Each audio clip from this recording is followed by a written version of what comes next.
शुभू, अरे अंगात त्राण नाही तुझ्या. अरे कशा पायी निघालायस कामावर?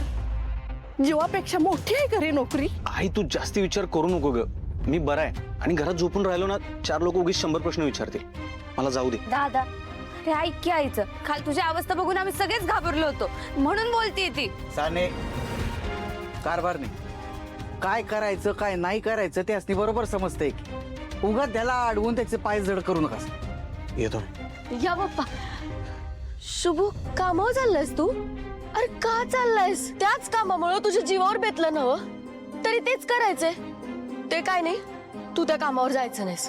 हे बघ मी पप्पांना सांगितलोय ते लावतील तुला नोकरीला. सुटे बास.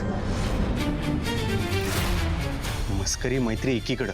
तू घरी येतेस गरजेला मदत करतेस सगळं ठीक आहे पण माझ्या नोकरीविषयी कोणी चुकीचं बोललेलं मला सहन होणार नाही. अरे शुभू ऐकून तरी घे. मला काय बी ऐकायचं नाही स्वीटी. ती नोकरी नाहीये माझं इमान आहे आणि इमानानं कमवलेली भाकरी मला कुणाच्या बी मेहरबानीपेक्षा जास्त गोड लागते. अरे पण स्वीटी आणि एक गोष्ट लक्षात ठेव स्वीटी. या घराच्या भिंती तुझ्या मालकीच्या असतील पण या घरात राहणारी माणसं माझी आहेत.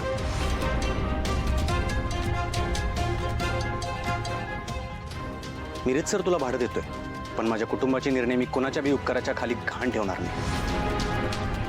माझ्या कुटुंबाचे निर्णय फक्त माझे असतील दुसऱ्या कोणाचे बी नाही.